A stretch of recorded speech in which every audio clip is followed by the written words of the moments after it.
and he's like, Garret.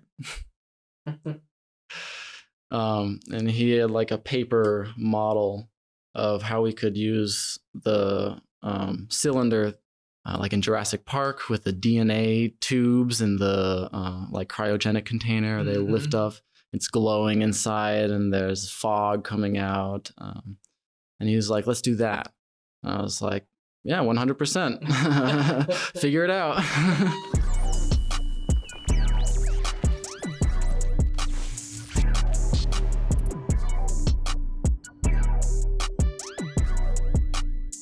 On today's episode of Rise, Grind, Repeat, we talk to Garret from Resinate. We talk about how his company is making the world a more sustainable place by recycling cannabis plastics. Let's dive right in. Garret, thank you so much for joining on an episode of Rise, Grind, Repeat. I'm excited for this episode because what you're doing is something awesome. I mean, literally taking what other people might consider trash and making tons of opportunity from it. Not so much from even just the financial part, but just for the environment in general. And before we get too deep into that, would love to just kind of hear your backstory. How did your journey on entrepreneurship kind of get started?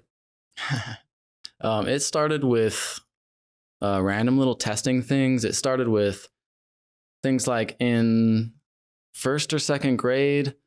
After Halloween, I had a bunch of Halloween candy that I didn't want.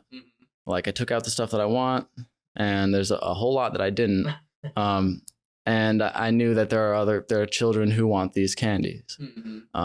And I got them for free. So the any value I could get from them would be a lot. And I had I think my older brother's Pokemon binder.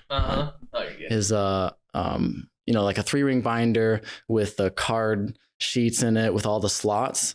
And I took one of those, and I had like a sheet with Milky Ways, and I had a sheet with Snickers and like Smarties and Sweet Tarts. And I would sell candy after the holidays, not right after. I don't want to make it too obvious, but before the expiration date.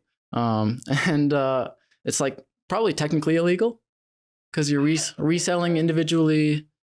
I don't know the laws around that, but I mean, either way, you didn't get caught. So no, yeah, absolutely. And it was an interesting little experiment, and little things like that growing up. And then I did odd jobs and landscaping and stuff growing up, and I sold Cutco knives when I was 17, 18. Really? I went to a thing where it was from Cutco when I was in high school. It's funny that you mentioned that. I didn't do it. I ended up playing baseball and doing more baseball stuff, but cool. Yeah, we went to the seminar, and you didn't get sucked in like me. No, it's things like that. There are some multi-level marketing or kind of like vector marketing in certain programs where you can make commissions and you can make decent money selling high-end stuff like Cutco knives, but you have to want it, and you have to enjoy, I think, the process of meeting new people and trying to sell them something that they don't necessarily think they want yet, but they may be pretty open to, actually. So I didn't enjoy that much, and I got out of the sales game pretty quick.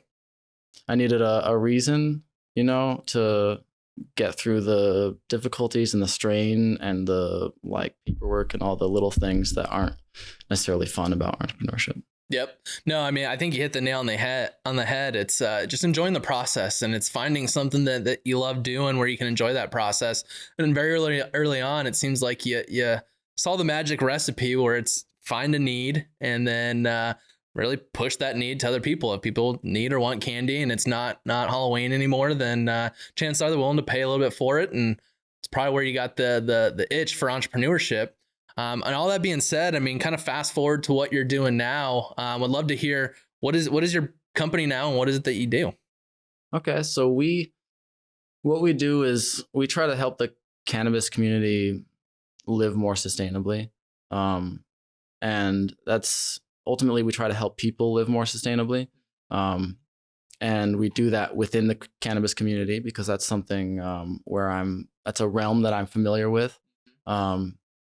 And it became a personal need that I have to solve this problem. So specifically, we help people recycle cannabis packaging that was not recyclable or is recyclable, but had no viable route to get recycled. Okay. And I mean, just kind of explain that a little bit further. What is it that you are helping on the recycling thing? I guess, why was it not being able to recycled before? And what does the whole process look like? Sure. If I can show off a couple. Absolutely. Yeah, we'll show and tell here. So this is the most standard object, or one of the couple most common objects that people receive cannabis in from Arizona dispensaries. And the reason that these, as well as pill bottles, pharmaceutical pill bottles, OTC bottles, are not recyclable is because of their size. Typically, plastics under 2.5 inches in diameter literally fall through the cracks of the recycling and sorting systems that our cities use. Gotcha. So it's literally too small, and it literally falls through the cracks, and then it essentially creates more waste on the ground than what's intended, which is to recycle it and use it for something else. Sure. It ends up being essentially contamination in the waste stream, or in the commingle recyclable stream, because it falls through the cracks like small pieces of paper, or small glass objects that don't make it to the glass crusher. And it falls through the cracks and it ends up going to landfill. So it's recyclable. It's polypropylene. That's a type that the city of Phoenix is currently recycling, like yogurt containers and paint buckets that are plastic, stuff like that. But not these, yeah. Yeah, no, that's really cool. So outside of this, I mean, do you guys help with glass and other containers? So right now we just expanded in the last couple of weeks to all cannabis plastics. So that includes this, but like the Mylar bags, which are pretty common. There's like zipper top bags, peel open, and other types, hard plastics. But glass we're working on. That's the next kind of frontier for us. Awesome. I mean, I think everyone can agree. I mean, recycling is always good. I mean, it helps the environment. I mean, what do you do after you get these and recycle them? I mean, obviously, to keep a business going and to have a roof over your head, you got to make some money. And so I guess, what is the whole business model around this? Are you getting paid to take these from dispensaries, or are you taking them, recycling them into something else and then selling that? Or what does the whole business model look like? In a way, we don't know yet because we're still figuring ourselves out, but we are figuring it out as far as, like you said, how we make money, how we figure out how to monetize on the value that we provide, because we know that we're solving a problem, and we know that we're making a difference in people's lives, in the dispensaries as a business and in the individuals who go there and recycle and everything. So we've been figuring that out. As at the same time, we've been figuring out how to make our own products from the number 5 plastic. And that's why we started with that number 5 plastic, because we've been experimenting and basically building a small scale manufacturing system based partly on precious plastic designs, which is a kind of a group that started up doing some rural and micro scale manufacturing and recycling centers. So we've been experimenting with polypropylene for a while because it's one of the safest plastics to melt, and it's so common in the industry. And from that, we've built these are a few little stash jars.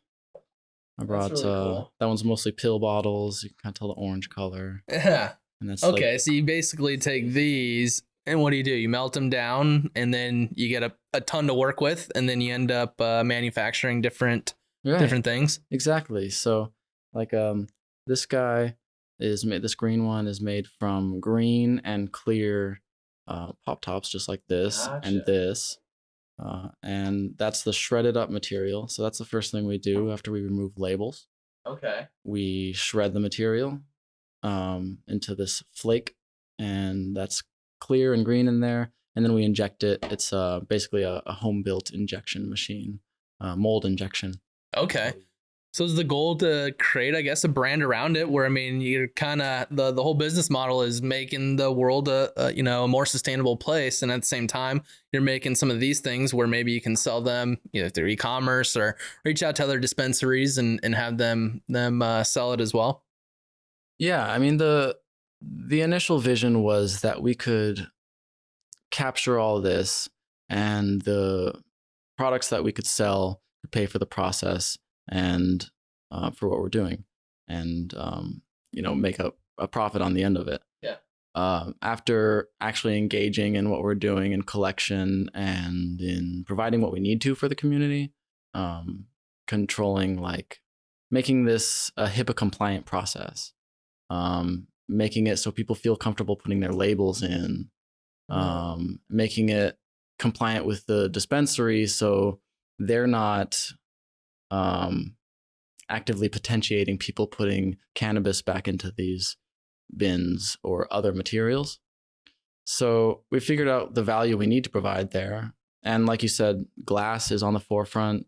In Tempe, glass is more popular than plastic because of all the concentrates. And then other parts of the state, plastic is more prevalent or more used because it's very few concentrates used in like Sun City. I would assume. Not a whole lot of dab and grannies out there. So it's part of what we figured out this year. Like, it's one of the pivots we've had to make, and doesn't mean we can't make these. These can still be like a big boost to what we're doing. And to show people, really what this does is show people the value that plastic has, show people that this is still a really awesome space age material and that we need to not take it for granted. And we can support our partners and dispensaries and stuff by selling these and partnering with them on selling them. No, this is awesome. And I mean, I would assume that it would be super flimsy and whatnot, but I mean, they're super solid. I mean, outside of just trying to sell these for money and everything like that, I mean, have you tried to run to any governments and asked if there are any grants or anything like that? I mean, knowing that it is having a positive impact on the community, I mean, I could see there being a viable option on, hey, we're cleaning up the environment. Are there any tax credits? Have you gone down that avenue or? Yeah, we've looked at a few things. We've gone through like ASU, looking for grants there. Because I graduated from ASU in December last year. And then after that, looking at like Arizona Recycling Coalition. We've been going for about almost 3 years now on this project, since the broad concept of knowing how much plastic wasn't getting recycled to figuring out where it is and what to do with it and how and everything in between. Yeah. So somewhere in the middle, we got $5,000 grant from AZRC, and that's allowed us to, that's Arizona Recycling Coalition. They're an awesome, like, collaborative and supportive group for recyclers and circular economy type organizations in the state. And that $5,000 helped us get that little red truck that we have that I drove here, and helped us. Yeah, it's a cute thing. We put a decal on it, and then it helped us upgrade our injection machine so that we're getting this smooth and without wrinkles and stuff the way we want it to be, because the next thing we're going to be making is a rolling tray that we designed internally. That's really cool. And I mean, in terms of, I mean, I can only imagine how much plastic is out there. I mean, do you have any numbers on what that looks like, even from just the state of Arizona to, I mean, now we got Arizona that's legalized, we got Colorado. I mean, more and more states are legalizing it, which I would assume more and more plastics and glass are now, hitting the market, which how much is that? Yeah, in the state, it could be hundreds of tons per year that we could capture that otherwise can't be captured. And I have more of these numbers set aside. I guess the numbers are more, I find them more interesting internally. But one that I remember is that 4 billion pill bottles, like regular, or 4 billion prescriptions, that is, are filled every year in the US. And so that's at least a billion pieces of packaging that could probably be recycled. And we also have all these police stations and DEA drug disposal days and CVS that has drug returns, where we know a lot of plastic is going. So we can make a huge impact in the medical field ultimately, and in the area of these like small, mostly medically oriented or cannabis oriented plastics. Mm-hmm. Yeah. No, I mean, that's huge. I can't believe that there's over 1 billion prescriptions that are filled on an annual basis. I mean, that's literally like 1/7 of the world population in just a year. That blows my mind. I mean, it's been great getting to know kind of what you guys are doing in the vision. I mean, it sounds like you're still figuring out the model and everything like that. You know, the world kind of threw a curveball here this year with coronavirus and all that. And I mean, how have you guys kind of pivoted over the last year? How have you guys fared, or what are you guys doing to, I guess, stay ahead and kind of just stay alive with the coronavirus going on? Yeah. Corona has been certainly a thing for us. I mean, as a company that sells physical products locally a lot and would get the word out by doing free pop-ups and stuff, events, we don't have that. But at the same time, like, nobody has that anymore. And so we have to kind of recognize this playing field that we're on and recognize that we also need to take care of ourselves and not try to move too fast. Like, we had kind of a crisis in our family this year, and had to put things on hold and I say our family because the company's myself and my older brother. And so we had to kind of put things on hold for 2 or 3 weeks. And that was super difficult. And I had to like send an email to Oasis, who's been a big supporter of us and helped us really like pilot some programs. And I'd say like, you know, what I said. And they were amazing about it. And they were like, take your time, check in when you need to. And ultimately, I think most businesses and operations have hit some kind of period at that point this year. I think Oasis hit a point that year. I think pretty much every partner that we work with hit a point that this year.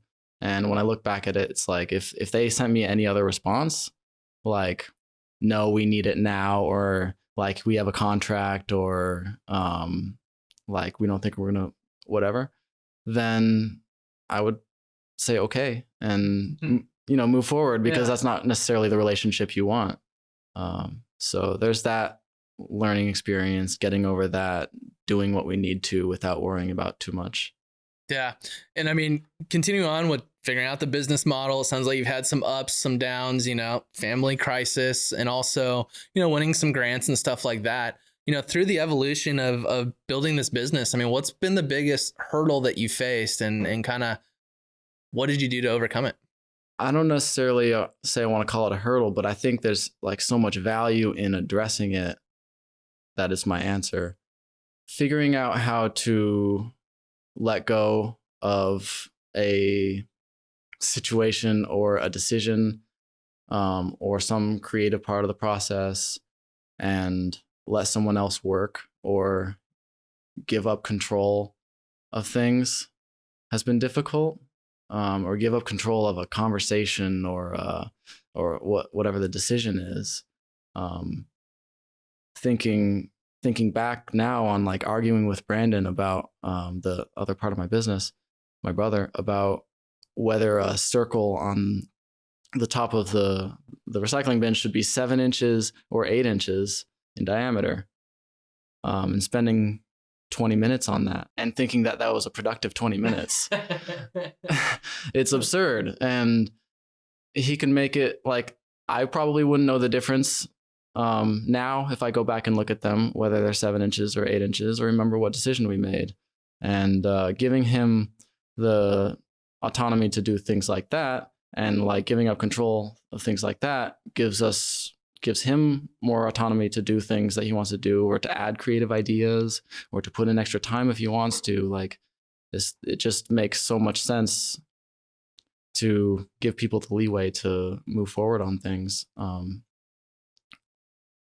the extent that they're, you know, willing, excited to do it. Yeah. And I think that's brought benefits. Like getting past that has brought him bringing more ideas to the table, or us figuring out like what we should talk about and what we don't need to, stuff like that. No, I love that you kind of have seen that and built from it. Literally someone that was in here yesterday on a podcast mentioned the same thing, just huge efficiencies. The stress levels were better once kind of given up that creative control. I mean, it's especially when you first start something, it's hard to let someone else make a decision because it's your baby essentially. But that being said, I mean, what was that turning point that, you guys went back and forth on literally the circumference of something on a package? What happened to make you go, oh, you know what? Maybe if give a little bit more freedom, that allowed me to focus on other things, and overall the business can grow a little bit quicker, more efficiently. I'm sure your guys' relationship has been a bit stronger since all of that. What was that turning point that allowed you to kind of give up that creative control or control of the decision making?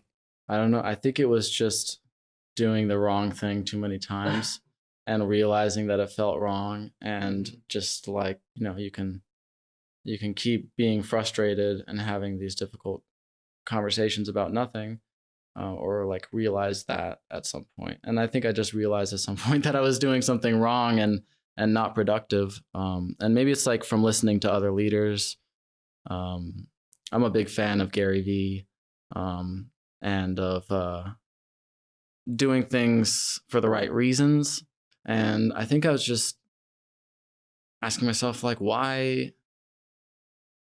How much does this matter? How much is this like important to my brand, or our brand, or our business? Very, very little. I guess realizing the time it's taken to get to where we are, and the time it will take to get to where we want to be, and how little something like a 7 or 8 inch diameter ring on a recycling bin matters. In that it's more like using a 7-inch ring or an 8-inch ring for a year and a half will get us more information than trying to get it right the first time. Yeah, there's and I know Chaz. There's something that he's brought to the table that, I mean, it's just it's so true. When it's perfection is the enemy of good, and that's where you can come into. It's like, okay, well, we just spent an hour debating this. It's like we could have figured that out in 8 seconds and just said, what, run with it, and then you could have had another 59 minutes on, well, how are we going to get in front of new people? How are we going to bring in new revenue?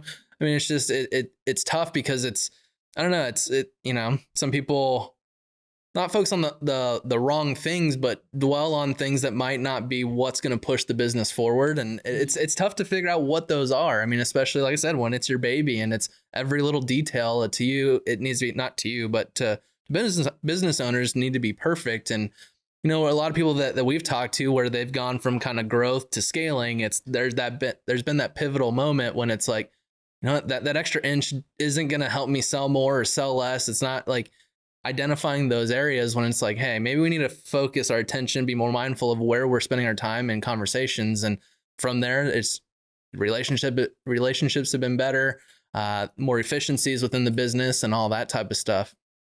It's almost like that hurdle was a win. Yeah. Oh, absolutely. Yeah. It made things better, made us work together better. Yeah, for sure. And then I find creative things that like I said, people will bring more creative things to the table if you give them that opportunity and don't fight them on the little things, I think. And, show them the good that can come from it too. So he came one morning, we were working with these recycling bins. I had the idea of starting out with a 55-gallon drum, because you can get those clean and shiny and accessible, and it's a solid shell to work with, and we can make it look retro futuristic. So we started with that. We milled around the ideas, and then he came up one morning, or we were waking up one morning because he was living at the same apartment where we're doing all of this, and he's like, Garret. And he had like a paper model of how we could use the cylinder and a cylinder inside of it, with that 55-gallon drum, a cylinder inside of that lifts up like the like in Jurassic Park with the DNA tubes and the like cryogenic container. They lift up. It's glowing inside, and there's fog coming out. And he was like, "Let's do that." And I was like, "Yeah, 100%. Figure it out." And that was kind of the thing. He's got to figure it out, but then he's able to rely on me, and we were able to figure it out together, and try things. because it's not going to be a half an hour conversation over little things. Like he'll get to a stopping point and be like trying to figure out how to make it slide. And I'm like, let's check out these slide hinges at Home Depot for cabinet drawers and buy one and mess with it. And that's what we ended up doing. And then he figured out how to weld it and make that work. And it's a lot of back and forth that we can do if we have freedom. Yeah. No, that's awesome. It's cool to hear kind of the conversations, how they evolve. I mean, after you kind of get past that little hurdle of kind of giving things up and allowing the team to build and just makes everything just that much better. I mean, that being said, that was kind of a hurdle. What's the biggest win or accomplishment that you have faced when growing this business? Yeah. Like every accomplishment is almost the result of getting over a hurdle. But the biggest accomplishment, I think, is a successful partnership with, I can talk about brands and say whatever on here. Mm-hmm. Okay. A successful partnership with High Grade. High Grade AZ is a cannabis brand that sells flower and concentrates and stuff. And they had an interest in working with us on some level.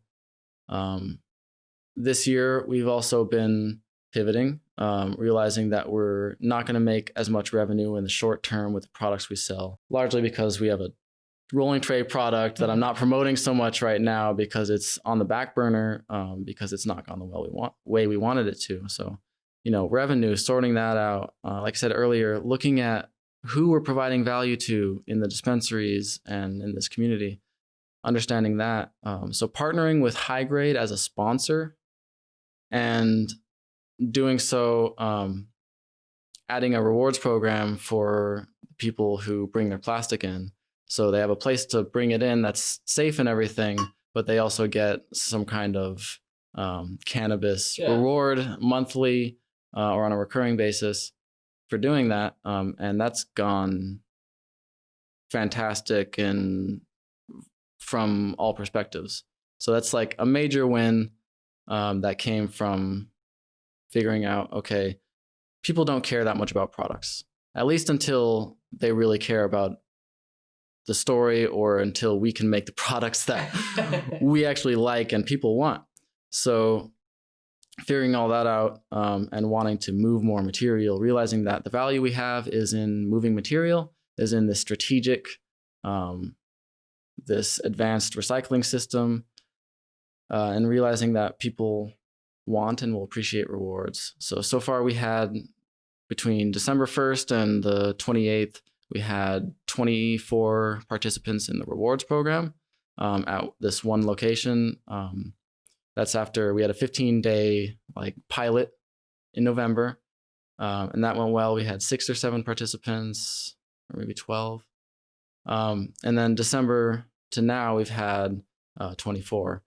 And out of those 24 people, hopefully they will all go and actually claim their reward. They'll use their coupon that they're getting in an email to go to Oasis North and get their coupon. And 95% so far of the people who go through this reward system also voluntarily submit their contact information, phone number, to High Grade explicitly for marketing purposes. That's huge. It's fantastic. Yeah. Yes. So we feel like the money that High Grade pays us to run this rewards program, which is not a lot, but it's enough to make it work and make this whole recycling system work too, on top of products. We are getting people in the dispensary to recycle who otherwise wouldn't have recycled and wouldn't have visited that dispensary. And when we're getting them to recycle, they also get a chance to get something for free. They have a chance to interact with the brand who's giving them something for free in a very meaningful way. And they seem to be also invested in that relationship. So that's been really exciting. No, that's huge. I mean, that's creating a win-win-win scenario. I mean, for the customer, the dispensary, you guys. I mean, this whole time, I've been thinking you create your own branding from this, but I mean, have you even thought or pitched maybe creating license agreements for dispensaries to put their brand on this stuff and then they can turn around and sell it? I mean, kind of continuing on with that rewards program, it's like everyone that's brick and mortar wants more foot traffic. So you guys are kind of accomplishing that by people bringing these in, and it's like once these come in, they get rewarded, they're getting more foot traffic, then they can sell these and make a profit on those, and you're helping them with their marketing. I mean, that right there seems like an awesome little model right there to help everyone out. For sure. Yeah, we're working on a possible like revenue share type program like that with one of the companies we work with.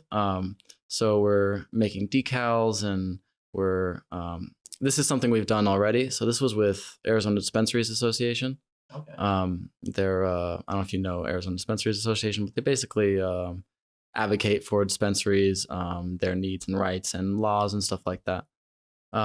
And they ordered 90 of these with their logo on them, which they're going to, on opening day of the Arizona legislature, as a gift for opening week, they're going to give these to all 90 senators and representatives of the Arizona legislature. Oh, that's cool. So yeah, super exciting there. And then we're working on, that's just like they're buying it from us and getting a decent rate because they're buying a lot. And then we're working on, the brands are definitely interested in these. So we're pumping out decals, and I'm putting together designs and stuff and co-branding. I'm sticking our little rocket in, or integrating like Marigold's flower with our rocket, and putting some stuff together just to show them. And I showed one, like I said, one of these brands is ready to go. So we're getting the first 10 for them ready to go with the first like actual cannabis brand kind of collab on one of our products. No, I think there's huge opportunity in that. I think, I mean, there's a lot of good that can be done there. I mean, helping a ton on the marketing side, if you're able to help someone grow their list and whatnot. And that being said, I mean, what you guys are, it's brand new, and there's some education involved on why you guys are doing this, the benefits of it. And it's tough to get your brand out there when it's a brand new concept because of that education piece. Educating someone is expensive. So how are you guys kind of navigating the marketing side of things, getting this in front of dispensaries, getting people to maybe go donate more? What is your guys' entire strategy when it comes to growing the brand? I'll say our entire strategy is being as empathetic as possible with every decision we make. When it comes to education and like making people understand or giving them a reason to care if they don't already, like just the fact that this stuff is going to landfill when it could go to a productive economic place. The fact that we can create local manufacturing jobs here with a project like this that otherwise couldn't exist, and that would have created expenses for the state in importing new products that are not made locally, or in landfills and things like that. And so showing the net positive of the project outside of environmental concern or concern for the environment, which is huge to me. And I do a lot of little things, I think, to show that or to live that in my life. But a lot of people don't care that much. So you have to give them a reason to care. And that may be a free joint. At least for starters, it may be a free joint. And then maybe after they recycle for 6 months and they keep getting free joints, we're like, hey, you recycled 6 times, so we're going to give you a little stash pot, a little stash jar with your name on it, because each one of these takes 6 of these to make. And then maybe they'll care. We'll get them to care however we can, before or after they're in. But also people care about cannabis packaging for a lot of different reasons. So talking about how cannabis packaging can be ecologically positive and thoughtful, as well as better for the consumer and the product inside. And going over the process of thinking about that with people on our Instagram, IGTVs and things like that. That's part of it. And then also being empathetic about the little things, being empathetic about the fact that most people don't know what plastic is. Yeah. And like we do in a way, but we also don't in a way. So I know it's this, but like what really is this? That's and you can recognize it in many forms, like what recycling, like how that works. or why it says number 5, what that means, whether or not different things are recyclable. Like there's a lot of basics that we can get into that are it's low hanging fruit for us to make for content and for reaching new people. And it also reaches a lot of different types of audiences who care about these different aspects. Yeah, no, I think this whole after 6 times they get one of these, I think that's huge. And I mean, you could even accompany it with like a little, I don't know, QR code with a video or something, but saying, hey, if you would have thrown these away, this is what it would have cost the state and everything like that. But because you did this, look at what type of job it created, look at how much the environmental impact it had. You get something cool. It's almost like showing 2 different paths. Like normally this is what most people take, and this is, it costs money. Here you're creating jobs, you're doing this, you got something really cool. I think that would help with that education side of things and kind of, you know, get people more excited. Because there's a solar company that we help, and I mean, everyone, when you hear solar, it's like, oh, for the environment and everything like that. But at the end of the day, it saves on your electric bill, and it's a financial reason to really do it. And so you could help with the financial part, but also shed light onto all the different positive impacts that are happening from, like you said, the manufacturing. I mean, having more manufacturing here in Arizona, creating more jobs, that would be huge. Oh, absolutely. Yeah. I'm really excited about every aspect of the positive we can bring. Yeah, no, and it sounds like, I mean, in just a short amount of time, I mean, just hearing what your early conversations were like to kind of what they are now and stuff like that. I mean, sounds like, I mean, from a leadership perspective, you definitely excelled in those skills. Have you noticed that your leadership skills have become better? And I guess, what are you doing to continue to improve upon those skills? I think like just maybe not thinking about leadership, like, because I think there are connotations, or like being a leader, you know, it's an action, and it's where your intent is and your concern is. So I don't know, just like tuning in with why I'm doing something has been helpful. If I'm having a conversation because my ego is involved, or because I think it's really important, realizing my way of conversation sometimes from the other side. Like I've had bosses who would say, you know, don't do that, or like go quick to correct, without having a conversation or understanding that the person on the other side may very well know the rule or policy or whatever it is. And there's trust lost in a conversation that's not communication. So yeah, just spending time on those little things. Yeah. I mean, it seems like just focusing on that why, and why are you getting up and doing this? And if you, every decision or action you do or make is reverse engineered on that why, I think that the leadership skills come. And I think, to your point, it is, there are different connotations to that word, but I think the better leaders are the ones that can communicate a bit more and really hold true to their why. Why are they doing things? Why, you know, who are they trying to help and whatnot? And it sounds like you're definitely on that path. I'm working really hard on communication. It's been like a theme in my life. I'm still working really hard on communicating, being candid with people, trying to have a productive conversation about it. Just communication and dealing with people, being emotionally available and emotionally sensitive. It's not always a strength for me, as someone who's like, go, go, go, and be excited about the new possibility, but also be ready for that to change. And I'm always on like three tracks. And I have to understand that people aren't always ready for that, or ready to talk about the whole conversation. Just communication has been so important for me as a focus, as a leader, and it's going to continue to be. Yeah, I mean, communication is everything, from how you're marketing to how you're creating relationships to how things are getting done, you know, behind the scenes. And I think, yeah, I mean, I have a huge appreciation for communication, because it leads everything. I mean, it could literally be the difference between things going good and things going bad. And so I think that's huge. And it sounds exactly. I mean, it sounds like you're working on a lot. I love that, you know, you have the 3 tracks, always ready to pivot in real time. I mean, there's a lot of similarities to what we have as an organization as well.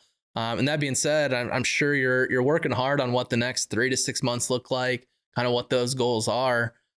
What is in your guys' near horizon in terms of what are the biggest things you're trying to accomplish? Like one big thing that's been on the back burner in a way just because of feasibility right now is making the mold to make these things.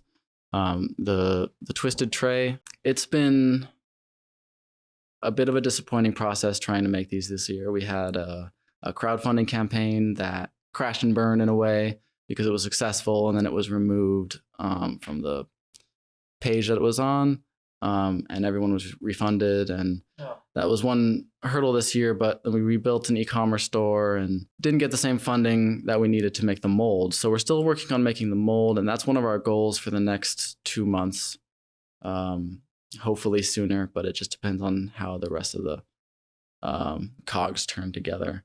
So if we can make the mold for this, then we'll be making these for about 45 online customers, and then we'll be making some for some of our partners like Oasis Dispensary and a few people. So really excited to be able to talk about this because I have so many like new things I've figured out, use cases or scenarios or things that I think that are helpful for people to understand the tray or get it to the right people, but haven't been able to talk about them because you don't want to promote something that you don't know exactly when you're going to be able to make it yet. Yeah. So that's on the horizon. Excited, slightly anxious because of how it's gone so far, but we know we can do it.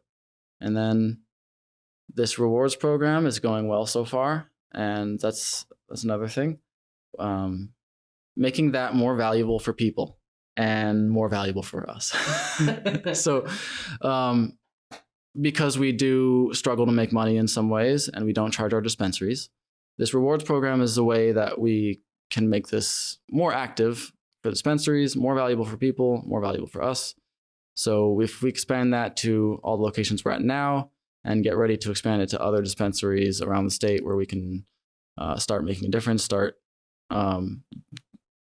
collecting more of this material, that is the main goal of 2020 after we get this tray out and get this whole system moving the way it's supposed to be, expand it, get it to more people. Yeah, no, I really think a way to the quick revenue right now would be figuring out how to build out that rewards program. At the end of the day, it's list growing and foot traffic. Those are two huge things that a lot of businesses want. And if you can really provide that, I mean, maybe charge a certain dollar amount per drop off that they get. I mean, if they're only paying $1 per drop off, but hey, now you got someone in, they're probably going to buy every 4 people, you're going to buy something.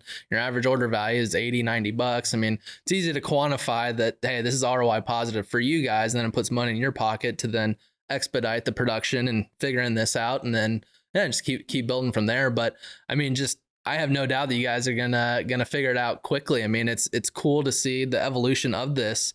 It's a whole brand new concept, and kind of here to wrap things up a little bit. I mean, this is a brand new concept, and I think there's a lot of that happening right now where businesses are being created that have never even been thought of before, which it's tough because there's a lot of educating involved. And for someone that is trying to create something that is brand new that no one's ever heard of, I mean, do you have a big piece of advice for that person to continue on or something that they can do to help them level up? No. Like all you have is, your willingness to and ability and excitement to do what you can with the tools that you have and like keep moving forward from there. So that would be my main piece of advice, is that there's no main piece of advice really. And you're always going to be slightly prepared, or you're always going to be slightly underprepared or feeling underprepared to do something totally new and crazy. So it's when you get into it, when you get past worrying about what you need to get in place or what you need to change about yourself or what you need to be thinking about and starting to do something, or write out the model for doing it, or talk to the people, talk to the coffee shop. Because we talk to coffee shops, we talk to Apple Data Center, we talk to all kinds of weird stuff, and figured out where we make sense and where we don't, and how we can do what we want to do in a way that we feel good about and that makes money. No, I mean, I couldn't agree more. And really, I mean, I want to make sure that we didn't leave anything out. Is there anything that I didn't ask? Is there anything that, you know, you want to communicate to our audience or anything like that? I mean, like I said, this is a huge education piece. You guys are doing something new, and I want to make sure that you know, you get your time to communicate what it is that you want to get out there. Yeah, the community that we're working with has been amazing, and everyone who's been involved has been amazing. And so like that's people who follow us on Instagram and stuff, and who help us figure out how we can provide value or education. And then they get excited about the education we provide. And then like Arise, Oasis, High Grade, these people are a Marigold dispensary. These people have been just great collaborators. Brandon has been awesome. And people like our volunteers, Mad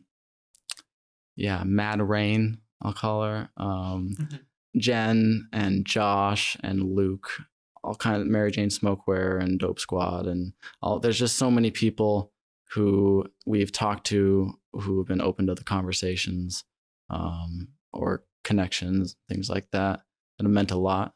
So I want to get out that out there as we talk about all the exciting stuff that's on the horizon for us. We want to keep helping other people. We're gonna get this rewards program to offer where you can choose a pre-roll or a 1/4 gram concentrate or a gummy sample or something, so people can get more of what they want. And we're really trying to focus, as much as we can on the people involved.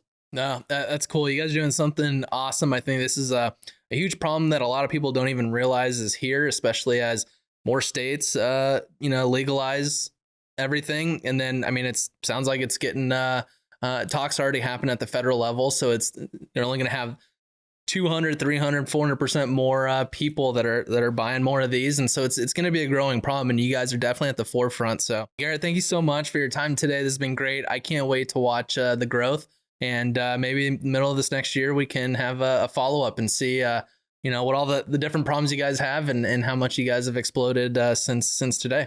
Yeah, sounds good. Hopefully I learn a lot again between now and then. Awesome. Appreciate it. Yeah, thank you.